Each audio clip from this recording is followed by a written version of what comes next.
All through this short presentation, we're going to be asking ourselves, well, now I know, but now what? And that's really what it all boils down to. Now what? In every community, that is every school, every family, every business, every organization of all types, just in our neighborhood, there exists an untapped reservoir of strength. One that flows not through institutions or systems, but through the connections between people. You and your friends, you and your family, you and your classmates, you and your coworkers. These relationships form powerful groups capable of creating real change. The only question is, will we harness this power for positive transformation? Our community physical health, our community mental health, and our source of strength, spiritual health, is severely not doing well. We have seen the statistics regarding diabetes, prediabetes, anxiety, high blood pressure, depression, heart disease, addictions of all types, right? We've seen those. My students and I care about our community, your community. Something is missing. Community wellness in an AI world. Presently, there are approximately 350,000 health-related apps, translating to about 5.5 billion downloads. That's a 120% increase since 2015.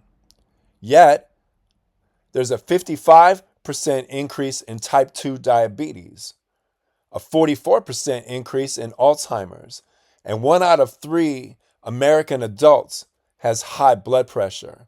Something is missing. There's been a 90% increase in the rate of mental health treatment since 2004. Yet, there's a 300% increase in burnout. Depression has increased 25%, and 1 out of 5 American adults is challenged with an anxiety condition. Something is missing. And those statistics about our physical health and our mental health are skyrocketing exponentially faster amongst our adolescents and young adults. There are 120,000 health-related podcasts presently. That's a 1,700% increase since 2015. Mental health-related podcasts have increased 3,600% since 2015. Yet, approximately 90% of all doctor's office visits are for chronic stress-related symptoms and illnesses. Something is missing. The rise of Americans receiving mental health services and the rise of health information and awareness is going up, up, up every year. It's at the highest it's ever been. Yet the decline of Americans' physical health and mental health is real. And we like to blame social media and the pandemic, and they are definitely amplifiers. They are definitely exacerbators of something that has been building since 2002. Again, the share of Americans getting mental health care has grown by a third, and yet our physical health, our mental health is going down. Something is missing. Because guess what? Awareness and information are not the same as actions. And labels and diagnoses are not the same as clues. And definitely self-care is not the same as community wellness. Let's look at the current landscape in addition to all the data that I just shared. What is the number one quality, the number one characteristic, the number one type of person that businesses, schools, parents, what do we want? What type of person do we want? Take a second. What do you think? It's the resilient person, someone who has and demonstrates resilience, right? someone who is adaptable to the environment, someone who's adaptable and flexible amongst challenges and difficulties, right? And has the ability to recover. And not only recover from these challenges or difficult situations, but to learn from them. And not only learn from them, but grow. And that's what we're looking for. But here's what the dealio is. The dealio is that belief is a requirement to be resilient. And what am I saying? I'm saying that I can't just magically have resilience. It's a belief in my abilities. It's a belief in my capacity. It's a belief that I have the power to, right? And these beliefs, the belief that I can actually be resilient, comes from skills. It comes from repetitions of these skills.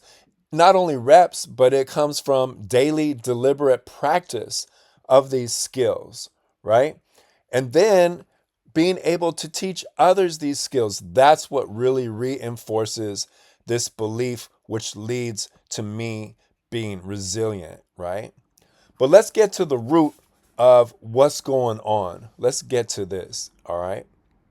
And we're going to use the work of Dr. Lisa Feldman Barrett and Chris Palmer and Casey Means, all right?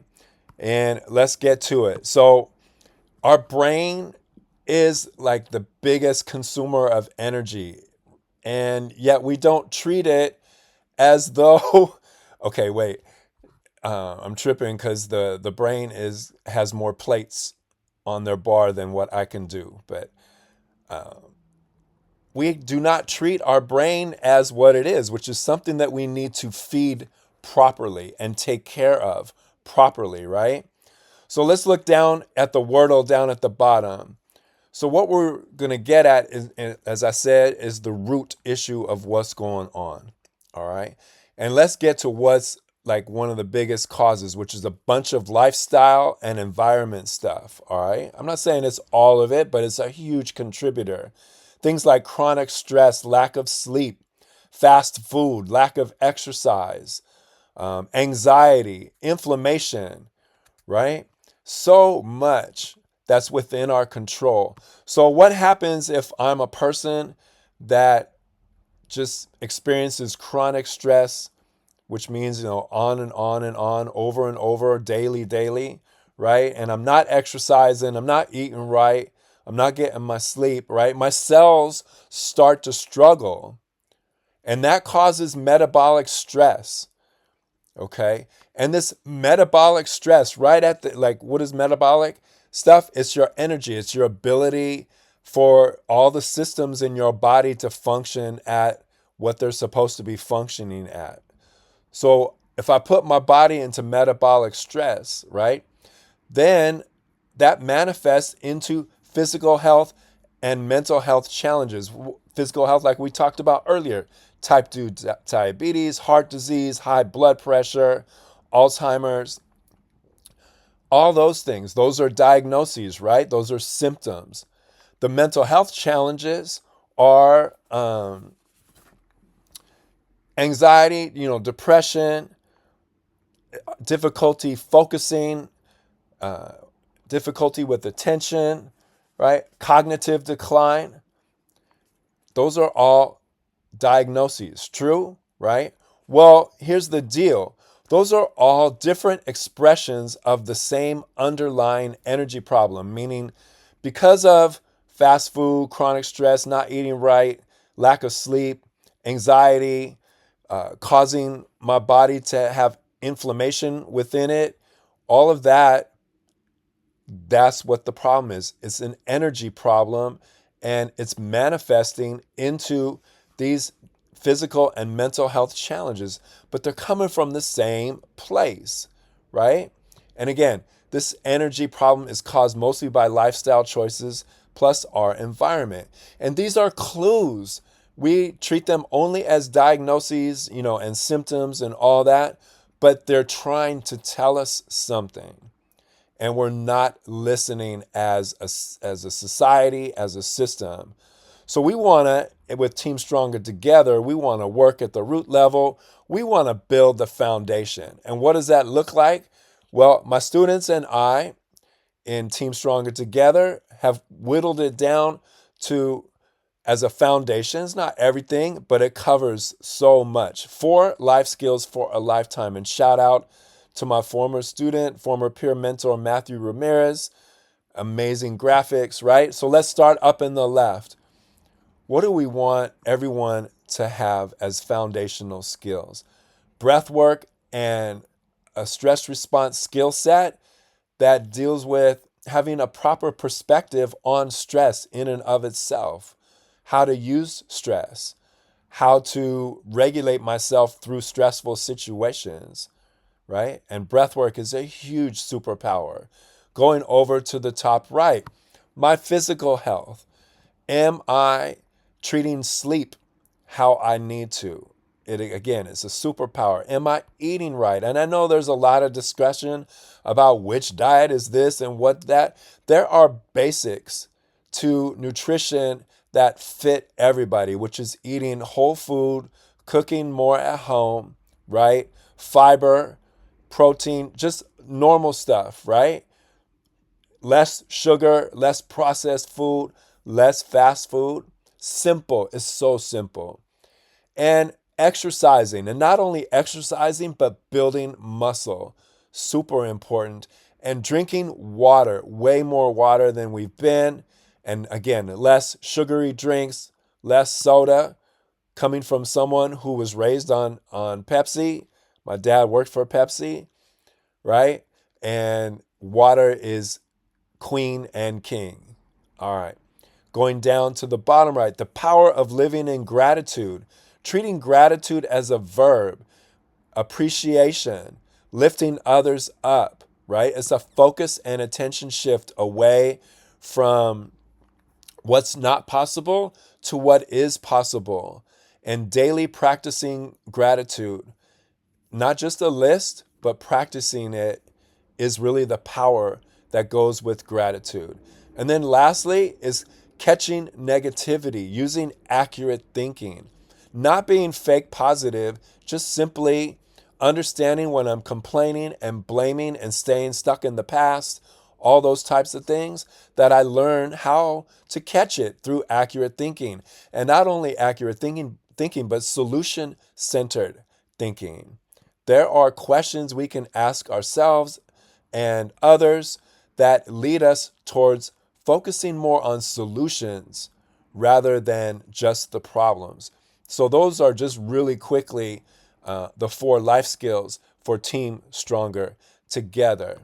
So as with all this stuff, now I know. Now I know what the root issues are. Now I know what 4 life skills are. But now what? Now what do I do? Right? Well, as James Clear says in Atomic Habits, it's not enough to just know. And it's not enough just to have goals, because we do not rise to the level of our goals. We fall to the level of our systems. It's a quote from his book, Atomic Habits. And what are systems? Our systems are our habits, our daily actions. What do we have set in place at our organization or our school so that we practice these 4 life skills on the daily? And not only practice ourselves, because remember, self-care is not the same as community wellness, but sharing it with others and, doing these skills and learning these skills and sharing these skills together. Another great quote is from Dr. Chris Emdin, who wrote the book Ratchetdemic and other great books. He's an amazing teacher, educator, hip hop ed. We have to move from courageous conversations. Again, we all have this information. There's so many apps, so many podcasts, just more awareness, more information than ever. Yet we are not moving to brave behaviors. And a lot of it has to do is that we're in this country, we're focused on the individual and not the community, which is where Team Stronger Together comes in. And our community looks like this. We believe that educators and the schools working together with students and families, working together with the community. What does the community look like? Businesses, faith organizations, community organizations, nonprofits, our families, the government agencies, the politicians. Using these 4 life skills together community wide does 2 things. Well, I mean, it uses 2 entities that we've been inspired by. One is the Blue Zone Project, where they looked at communities, including Loma Linda here in California. What are people doing to live longer and more productively and contentedly, right? Uh, and it has to do with those 4 life skills for a lifetime. So we want to bring that type of value system to our community and every community. The second group that we've been inspired by, we've been doing this since 1992.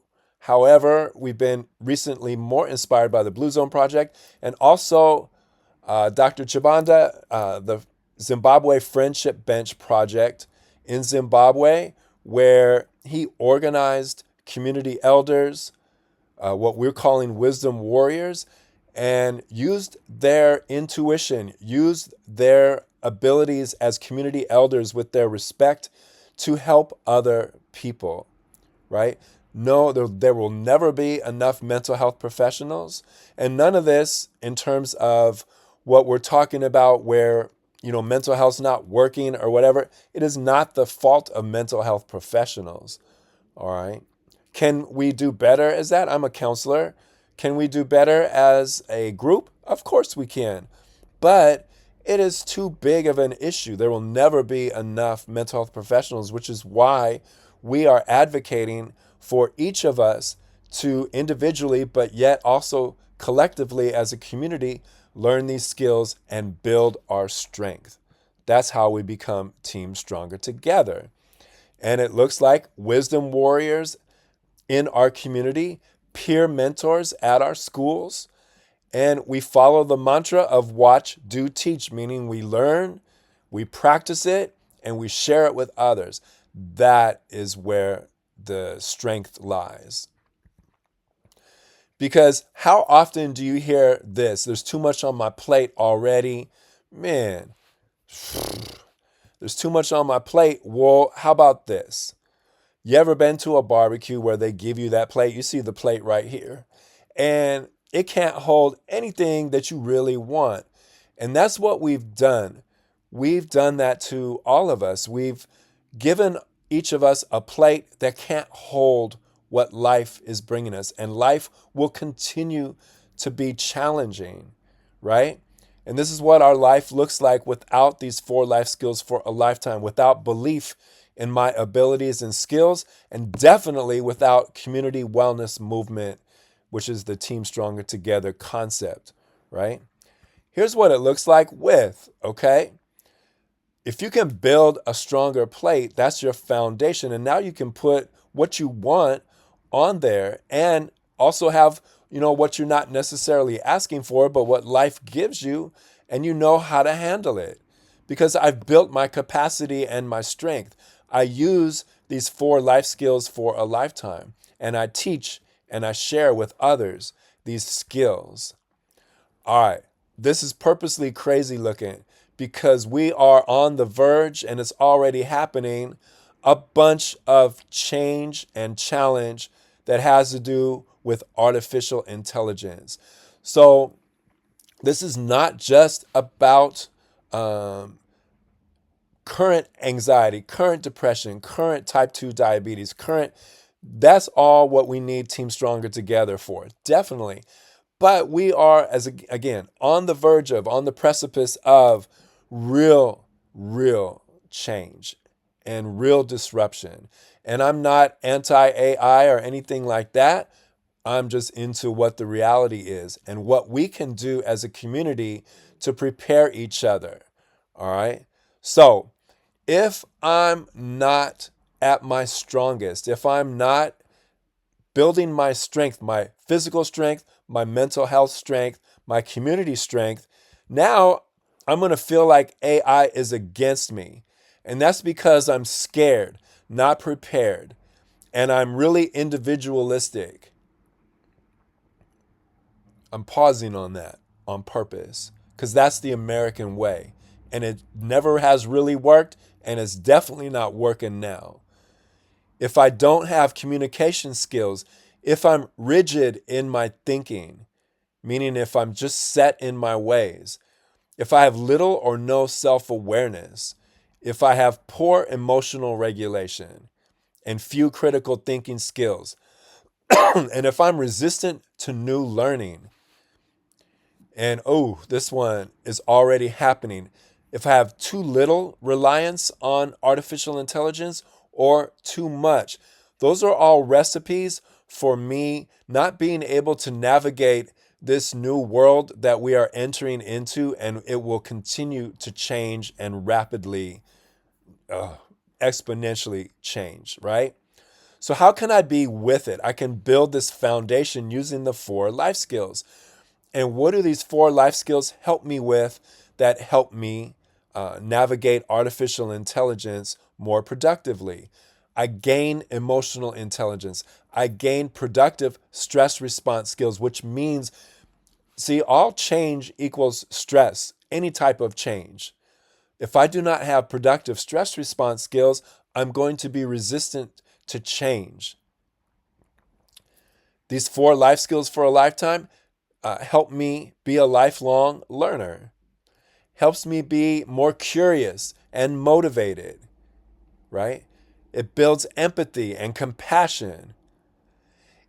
Again, dealing with difficult situations and challenges definitely, for me, include math and science. I do not need to be a math whiz or a science whiz. I just need to be more comfortable with math and science, which automatically for me and most people means I'm going into something that's challenging and uncomfortable. But my stress response skills help me deal with math and science. These 4 life skills for a lifetime build good communication skills, good collaborative leadership skills, right? And definitely really good self awareness. Now I know, now what? Let me read just some of what my students are saying about what they learn regarding these 4 life skills for a lifetime. This is going to take a hot second, but I just feel like you need to hear from them because it's not really me. My experience with Stronger Together and Mr. Gray's class has really been great. Honestly, it has to be the best class I've taken in all my years of high school. All of the life skills that we've learned over the years has really made me aware how to better myself. Overall, my experience, here's another person. Overall, my experience with working with Team Stronger Together has honestly been such an eye-opener. I'm really thankful to be a part of this because it helps me help my community in many different ways. Gratitude taught me that I had control over how I choose to view my life. Did I want to view life as a challenge, a difficult, stressful experience, or did I want to view my life as an opportunity to grow, right? Here's another one. While working with group members, it's hard to persuade everyone to participate. So, using my active listening skills, I begin conversations where I use my skills to make sure everyone is included, and that allows the group projects to be easier. Before I came to this class, I was very insecure about myself and never liked the way I looked. I was always negative about myself, but always positive about other people. I never gave myself props for any achievement I achieved. But by my junior year, Mr. Gray taught me different ways to get through my phase of pure negativity and helped me become who I am today. I want to help this community because this class has changed me as a person. I no longer talk negative talk, which is weird because I would always let that happen. I want to encourage people to do the 4 life skills, to demonstrate that doing these 4 life skills is going to change your life, right? I don't know. So now I know, right? Now what? it's time to put these things into practice. What are we proposing? We're proposing that you can get our contact information at strengthtogether.org. We are a nonprofit, Team Stronger Together Inc., 501c with the EIN number thing. That's us. We want to come to your group, whether it's your school, your business, your faith organization, your community organization, nonprofit, to city council, chamber of commerce, different city council folks, right? And do life skill workshops and presentations. They don't take very long. They're fun, and they're super interactive, very much teaching through projects, teaching through activities and exercises, right? Because here's our vision. Our vision is that at every school, every student uses peer mentor skills and these 4 life skills. Our vision is that every doctor's office uses and teaches these 4 life skills. Why? Because as we showed you earlier, they're at the root of helping so many of what we are experiencing, so many challenges, physical, mental, right? Every business, every school, every faith organization, community organization, government agency, that they all use and teach each other the 4 life skills. That we lift up our community elders, that we realize the gift that they are, and we want to elevate them and not use them in a negative way, but utilize them, that's a better word, in our schools, in our community organizations. They are VIPs, right? Very important people. And we want to have them be at our schools and our youth organizations. And the other part of our vision is through growing in strength, that we learn and do it through a community wellness movement. We learn how to work together, because working together is definitely greater than being divided.